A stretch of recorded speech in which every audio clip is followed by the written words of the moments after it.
애굽의 식구들 66명이 가나안에서 애굽에 이르는 장면.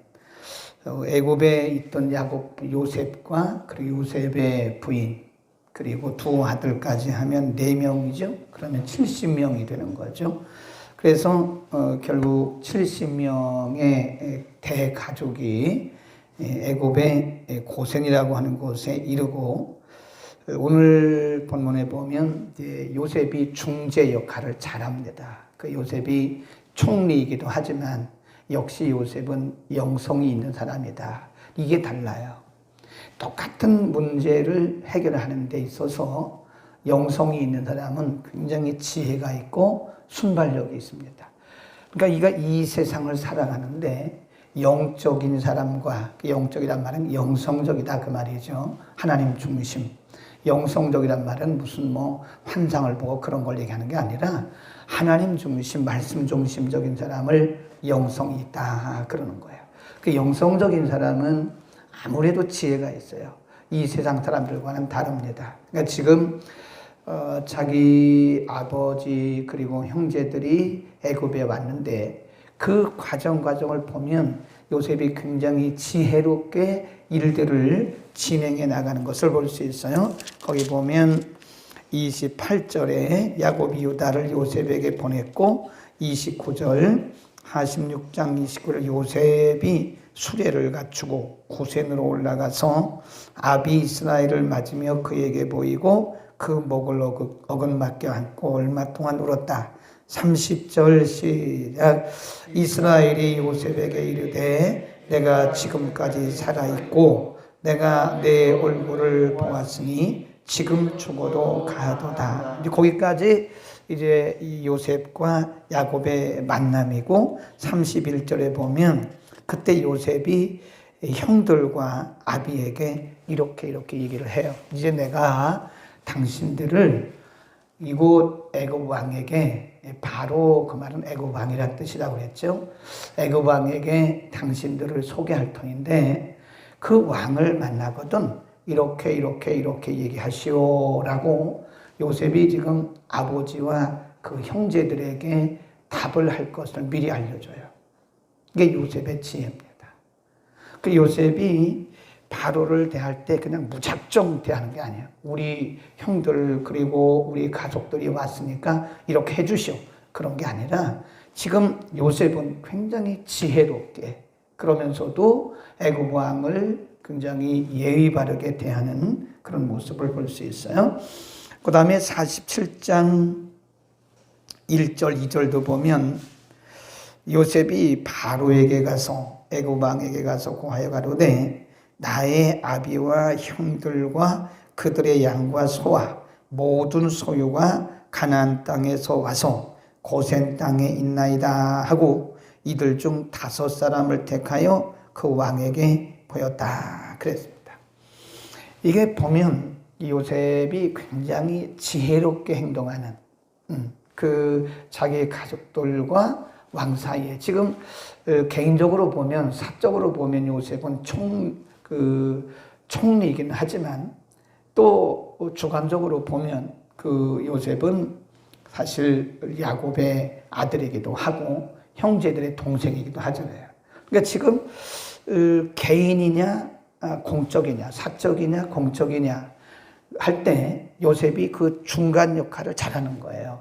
너무 사적이지도 않고 너무 공적이지도 않고 너무 주관적이지도 않고 너무 객관적이지도 않고, 그래 중심을 지킨다는 거, 이게 요셉의 지혜이기도 하고요. 그 다음에 자기 아버지하고 형제들을 왕에게 소개시키는 그 요셉의 그 오늘날로 말하면 품위, 이 품위가 참 멋있어요. 다르게 말하면 불신자를 대하는 크리스찬의 자세입니다. 우리가 믿는 사람들끼리 사는 게 아니잖아요. 믿는 사람들끼리 살면 얼마나 좋겠어요. 그러나 우리가 사는 삶의 현장은 가정에도 불신자가 있잖아요. 우리 가족들 가운데 불신자 있잖아요. 아닌 가정도 있지만 불신자 있는 가정이 있고, 회사에 가도 불신자가 많고, 학교에 가도 불신자가 많고, 어디 가든지 주변에 불신자들이 많은데 그러면 믿는 자들이 이들을 대할 때 어떻게 대해야 되느냐? 이제 그게 문제예요. 그게 복음의 진보를 이루느냐 아니면 복음을 가로막느냐 하는 거예요. 우리가 나가서 전도는 못할 망정 우리의 삶을 통해서 사람들에게 복음의 향기를 드러내야 될 거 아니에요. 그러니까 우리가 잘못하면요 오히려 그 복음의 진보를 막는 경우가 굉장히 많습니다. 네. 점점 그 믿는 사람들의 이 폭이 좁아지고 복음의 전도의 폭이 좁아진다고 말을 하는 경우도 많아요. 전도학적으로 볼 때. 우리가 창세기 23장을 한번 볼까요? 창세기 23장에 보면 아브라함도 그랬어요. 아브라함도 햇사람들에게서 막벨라 굴을 사는데 그때 아주 그 예의를 갖춥니다. 아브라함이 창세기 23장 1절부터 12절인데 다 읽을 수가 없으니까요. 7절로 갑니다. 23장 7절 시작. 아브라함이 일어나 그 땅 거민 해쪽 쪽을 향하여 뭘 굽히고 몸을 굽혔다. 아브라함이 족장인데 하나님의 종인데 그 불신자들 앞에 뭐 땅을 구하면서 그렇게까지 할 필요가 있겠어요? 그런데도 예의를 갖추는 것이다. 그 다음에 쭉 내려가 12절입니다. 시작. 아브라함이 이에 그 땅 백성을 대하여 몸을 굽히고 그리고 13절에 보면 그 땅을 거저가지 않고요. 그 준가를 주고 막벨라 굴을 샀어요. 이것이 이 요셉이나 아브라함이나 또 우리의 조상들이 불신자를 대하는 자세를 가르쳐 준 거예요. 우리는 불신자들을 무작정 사탄이다 그렇게 말하면 안 됩니다.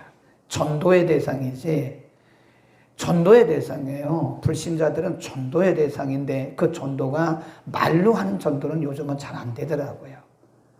삶으로 보여주는 전도, 우리의 삶을 통해서 우리가 복음의 진보를 이루어야 되는데 우리가 아무리 나가서 말로 전도를 해도요. 우리의 삶이 우리의 삶을 통해서 복음을 뒷받침해 주지 않으면 요즘은 잘 이게 수용이 안 됩니다. 거부하는 사람들이 많아요. 그래 이 크리스찬들은 품위가 있어야 합니다. 품위가 있어야 돼요. 그래서 크리스찬은 다르구나. 같은 문제를 대하는데도 요셉처럼 품위가 있고 지혜가 있어야 된다고요. 그러니까 우리 크리스찬들이 어쨌든 우리는 복음 전하는 게 우리의 생명이고 우리의 사명이고 우리의 중대한 미션이에요. 교회도 복음 전하는 게 중대한 미션입니다.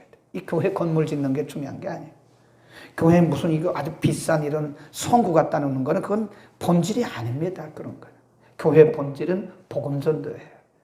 복음 전도하기 위해서는 교회가 좀 품위가 있어야 된다는 거예요.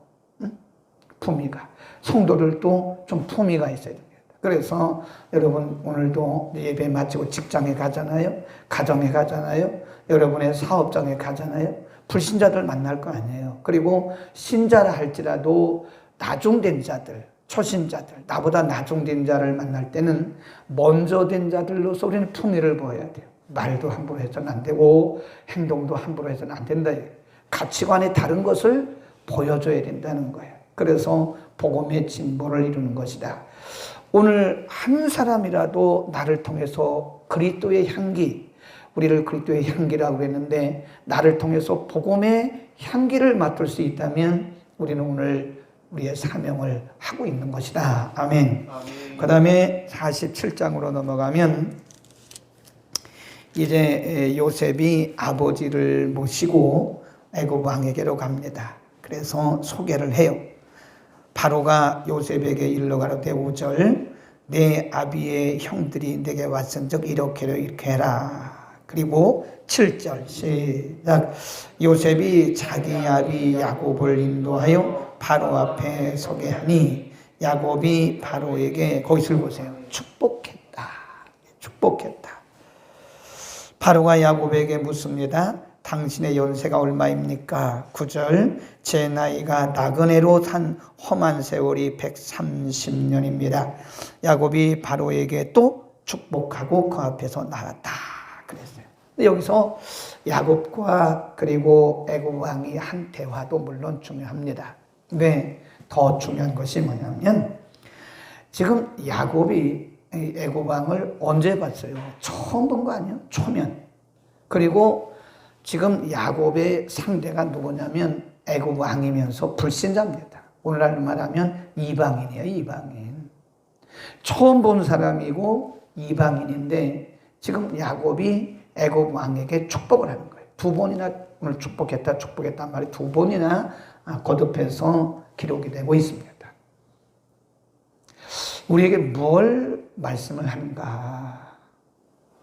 여러분 우리가요 이렇게 보면 영적인 사람이 있고 육적인 사람이 있어요. 택자가 있고 불택자가 있고 크리스찬이 있고 난 크리스찬이 있는데 이 세상을 하나님이 누구에게 맡기셨냐면 하나님의 백성들에게 맡기셨어요. 하나님이 태초에 창세기 1장에 보면 세상 모든 만물을 만드시고 사람을 만드신 다음에 뭐라고 그랬어요? 생육하고 다스려라.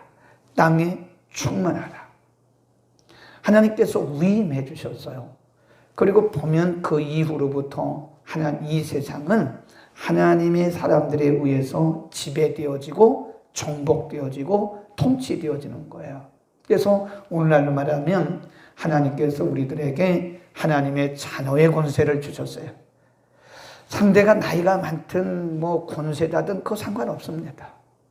네, 그거 아무 상관없어요. 제가 얼마 전에 얘기했잖아요. 저 분당 쪽에 가면 할렐루야 교회라고 있습니다. 전에는 제가 얘기를 안 했는데 그 교회 이름을 얘기하는데 그 교회 장로님이 한 번은 저를 우리 교회에 오셨다는 것 때문에 방송사의 사장님인데 그분이 한 번 오셨어요. 그러면서 자기네 교회는 뭐 장관도 몇 명이나 온답니다. 국회의원들은 수두룩하고요. 뭐 기관의 장들이 굉장히 많이 온대요. 그런데 교인들이 눈 까딱 안 한대요. 국회의원이 오면 온 거지. 장관이 오면 장관이 온 거지. 뭐 장관이 왔다 그래서 그냥 막 그러지 않는다는 거예요. 거긴 뭐 기후의 CEO들도 많이 온답니다. 그런데 뭐 성도들이 조금 미안하리만큼 눈 까딱 안 한대요. 네? 오는 거지. 장관이 오는 거지. 예의적으로 예의상 인사하고 그런 건 하겠지만 뭐 장관이라고 왔다고 그래서 국회의원이 왔다고 그래서 무슨 연예인이 왔다고 그래서 교인들이 막 그러지는 않는다는 거예요. 그 볼 때 좀 냉정하다. 그 장로님이 그래요. 우리 교인들 너무 냉정하다. 어떤 때는 미안할 만큼. 근데 어떻게 보면 그게 맞아요. 장관은 교회 밖에서 장관이고 국회의원은 교회 밖에서 국회의원이지 교회 안에서는 다 믿음의 한 형제요 자매란 말이에요. 그러니까 밖에 있는 그런 어떤 사회적인 신분이 교회에서까지 적용되는 건 아니라는 거예요. 그러니까 영적으로 볼 때는 사실은 영성적인 사람이 우위예요. 지금 야곱이 물론 뭐 애굽보다는 나이가 많겠지요. 그러나 처음 본 사람이고 이방인인데도 불구하고 하나님의 이름으로 야곱이 애굽 왕을 축복하더라. 그게 우리에게 주신 하나님의 자녀의 권세인 것을 믿기를 축원합니다. 여러분 우리가 기죽으면 안 됩니다. 우리는 하나님의 자녀의 권세가 있는 거예요. 우리가 가진 것이 없어도 우리는 하나님의 자녀의 권세가 있어요. 우리가 아는 것이 없어도 우리는 하나님이 주신 자녀의 권세가 있습니다. 아멘. 아멘. 이럴 때 아멘을 크게 해야죠. 하나님의 자녀의 권세. 기죽지 말라 이거예요. 내가 공부하지 못했다고 해서 공부한 사람 앞에 기죽지 마세요. 예의는 갖추되 그 상대가 누구든 간에 예의는 갖추고 품위는 갖추되 우리가 기죽지 말라. 내가 돈이 없다고 해서 돈 있는 사람들 앞에서 기죽지 말라는 거예요. 우리는 하나님의 자녀의 권세를 가진 사람으로서 이 세상을 다스리고 특별히 이 세상을 축복할, 이 세상에 있는 사람들을 축복할 하나님의 자녀의 권세가 있다는 겁니다. 아멘. 얼마나 감사한지 몰라요. 하나님께서 우리에게 돈 주고 산 게 아니에요. 만일 우리가 돈 주고 하나님의 자녀의 권세를 산다면 이거는 몇백 조를 줘도 못 삽니다. 못 줘요. 대한민국을 다 팔아서 돈 가지고 해도 자녀의 권세 못 사요. 살 수가 없어요. 하나님이 우리에게 예수를 믿는 믿음 그거 하나 주시고 그거 보시고 우리에게 자녀의 권세를 주셨는데 우리 자녀의 권세를 누리시기를 바랍니다. 그러니까 결코 기죽지 마세요. 어디 가서 막 뭐 교만하고 그러는 것이 아니라 우리가 최대한 예의를 갖추고 품위를 지키되 우리가 기죽지 말라 이거예요. 하나님의 자녀의 권세로 우리는 기도하고 명령하고 선포하고 우리는 누리는 것이다. 아멘. 거기 요셉이 그 형제들을 대하는 모습을 한번 볼까요? 요셉이 형제들과 그리고 아버지를 섬기는 11절 12절입니다. 시작. 요셉이 바로의 명대로 그 아비와 형들에게 거할 곳을 주되 애굽의 좋은 땅 람세스는 고센 땅에 있는 한 지역을 얘기하는 거예요. 람세스를 그들에게 주어 기업을 삼게 하고 또 12절 시작. 또 그 아비와 형들과 아비의 온 집에 그 식구를 따라 식물을 주어 뭐 했다고 그래요? 공개했다. 이게 다른 거예요. 어떻게 보면 요셉은 형들에게 참 상처가 많은 사람입니다. 여러분 어떻게 보면요, 우리에게 아직도 상처가 남아있다는 거는요, 아직도 우리가 자유하지 못하다는 거예요. 과거에 매이면 안 되거든요. 과거에 매이는 사람은 과거의 상처를 아직도 갖고 있어요. 그거를 우리가 보통 이제 심리학에서는 트라우마, 흔적, 트라우마, 상처라고 해요. 트라우마가 있는데 정말 우리가 하나님의 섭리를 믿고 하나님의 은혜를 우리가 인정한다면 과거에 입은 상처를 아직도 가지고 있다는 것은 인간이기 때문에 그럴 수도 있지만 이것을 자꾸 자유하려고 애를 써야 됩니다. 과거에 누구 때문에 입은 상처, 무엇 때문에 입은 상처가 아직도 우리에게 박혀 있다면 우리는 정말 다시 생각할 필요가 있어요. 정말 내가 예수 안에서 자유하고 예수의 이름으로 내가 정말 용서했는가? 내가 정말 그리스도의 복음 안에서 자유와 은혜 아래 있는가? 우리는 생각해야 돼요. 요셉 보세요. 인간적으로 보면 상처가 얼마나 많은 사람이에요. 트라우마가 얼마나 많아요. 그런데 지금 애굽에 온 자기의 아버지와 형제들과 그 가족들을 대하는데 하나도 그런 과거에 매이지 않고 전혀 새로운 마음으로 그 형제들을 공개하잖아요. 물론 저에게도 상처가 남아있긴 하네. 하나, 저는 옛날 얘기하는 걸 싫어하는 사람이기 때문에 정말 싫어합니다. 지나간 얘기 가지고 막 하는 거 저는 정말 싫어해요.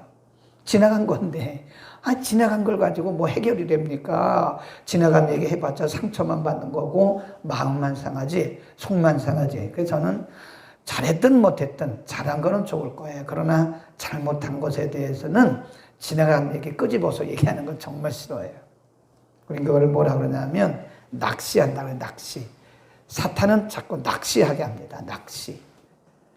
우리가 인생을 살아가면서 지나가는 세월 동안 받은 그런 상처, 아픔들이 얼마나 많겠어요. 예수님은 모든 것들을 다 용서하셨고 용서하라고 말씀하셨는데 마귀는 자꾸 우리에게 그 생각이 나게 하는 거예요. 그래서 낚시질을 하는 거예요. 낚시질. 그래서 어떤 분이 재미있는 그림을 그렸는데 Stop fishing 이렇게 썼어요. Stop fishing. Satan, stop fishing. 마귀야, 사탄아, 낚시질 하지 마라. 우리 속에 있는 상처를 자꾸 끄집어내는 이거 사탄의 역사예요. 자꾸 생각이 나요. 막 분노가 치밀어요. 그거 아직 용서하지 못했다는 거예요. 옛날 그거 생각하면 막 분노가 일어요. 그건 아직 용서하지 못했다는 거예요. 용서하고 자유한 사람은 옛날 얘기할 것도 없지만 옛날 생각을 한다 해도 그것 때문에 분노하지 않습니다. 그것 때문에 다시 상처받고 그것 때문에 속상하지 않습니다.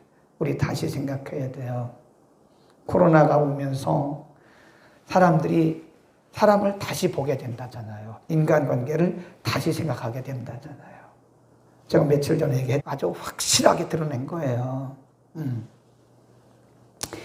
우리는 오늘 요셉이 형제들을 그렇게, 가족들을, 자기를 그렇게 힘들게 했고, 형제들 때문에 노예로 팔렸고, 형제들 때문에 어떻게 생각하면 다 동기부여가 됐기 때문에 감옥에 갇혔고, 물론 보디발의 아내가 그랬지만 형제들이 팔았으니까 거기에 와서 그렇게 된 거 아니에요. 엄밀히 생각하면 형제들에게 입은 상처가 너무 크고 트라우마가 많지만 요셉은 그런 거 하나 생각하지 않아요. 그리고 자기가 총리로 있는 동안에 그 형제들을, 가족들을 그렇게 공개를 하잖아요. 그러니까 우리는 아직도 갈 길이 멀었어요. 그런 걸 보면 정말 우리가 겉으로는 굉장히 믿음이 좋은 것처럼 보이기도 하고 그렇긴 한데, 또 가만히 생각해 보면 참 인간이기 때문에 그렇죠. 그러나 갈 길이 참 멀었다. 에? 갈 길이 멀었다. 과거의 상처에 매이고 트라우마에 빠져가지고 사람을 미워하고 나는 그렇게 할 수 없다고 생각하고 얼굴만 봐도, 옛날에 한 번 얘기했잖아요. 어떤 분은 그 자기 시어머니에 대한 미움이 있어서 아주 시금치도 안 먹고 시편도 안 읽고 그런다잖아요. 시자 들어가는 건 다 싫어한데 시어머니에 대해서, 시어머니한테 구박받은 게 생각이 나서. 그게 온전한 신앙일까요? 근데 그분이 교회에서 제일 많이 헌신해요. 제일 많이 새벽기도 와요. 그런 거를 보면 아직도 우리 가운데 굉장히 모순적인 것들이 참 많다. 물론 인간이기 때문에 그렇죠. 인간이기 때문에 그렇기는 하나 우리가 다시 돌아보는 계기가 되었으면 좋겠다. 좀 제가 그래서 오늘 아침에 좀 강조해서 얘기를 했습니다.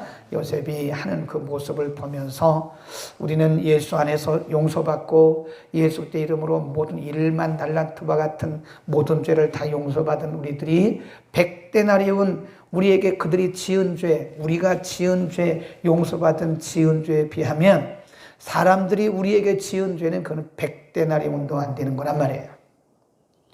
1만 달란트를 용서받은 우리가 100데나리온도 안 되는 죄를 지은 우리 실수한 우리의 지체들에게 멱살을 잡고 흔들어대는 그런 모습은 아니냐.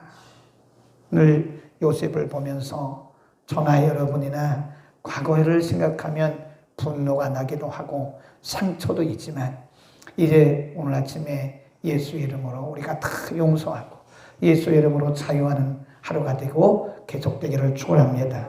하나님의 자녀의 권세 오늘 누리기를 바랍니다. 기도하겠습니다. 거룩하신 우리 아버지, 오늘 야곱과 그리고 애굽의 왕이, 요셉의 형제들과 애굽의 왕이 만나는 장면, 요셉이 행하는 모든 일련의 행동들 우리가 보면서 많은 것을 생각하게 됩니다. 우리에게 주신 하나님의 자녀의 권세를 숨겨두지 말게 하시고 우리에게 주신 하나님의 자녀의 권세를 통하여 이 세상을 축복하고 이 세상에 그리스도의 향기를 드러내게 하여 주옵소서. 인간적으로 본다면 요셉은 형들 때문에 얼마나 많은 어려움과 고통과 억울한 사건들을 경험했는지 모릅니다. 그러나 그럼에도 불구하고 모든 것이 하나님께서 하신 것이고 하나님이 가족을 구원하시려고 앞서서 행한 것이라고 믿었기 때문에 그들을 미워하거나 그들 때문에 받은 상처 때문에 그들에게 대하여 박대하지 않고 끝까지 품위를 지켜가며 끝까지 그들을 공개한 모습을 보면서 하나님, 우리들은 1만 달란트보다 더 많은 죄악들을 용서받았음에도 불구하고 100데나리온도 안 되는 작은 실수와 허물 때문에 서로 미워하며 상처 주고 혈기 부리고 분노하며 사는지 모릅니다. 그러고 하신 아버지, 오늘 아침 주의 이름으로 이 모든 상처들을 다 제거하여 주옵소서. 예수 그리스도의 이름으로 자유하게 하여 주옵소서. 복음의 은혜 가운데 우리 모두 자유하게 하여 주옵소서. 아직도 기억되는 상처들을 주님 모두 우리의 기억 속에서 제거하시고 요셉과 같이 품위 있게 사랑하고 용서하고 섬기는 아름다운 믿음 우리에게 주옵소서. 인간의 힘으로 불가능하오나 성령님 우리에게 기름 부어 주옵소서. 예수의 이름으로 할 수 있게 하옵소서. 오늘도 가정에서 교회에서 말씀드린 모든 주의 백성들에게 통일한 은혜 함께 하시고 경랑 속에 빠져있는 이 백성들을 선한 길로 바른 길로 인도하여 주옵소서. 불의와 불법이 이 땅에 득세하지 않게 하시고 위정자들을 특별히 붙들어 주셔서 하나님을 경외하는 마음을 저들에게 허락하여 주옵소서. 예수 그리스도의 이름으로 기도드립니다. 아멘. 교회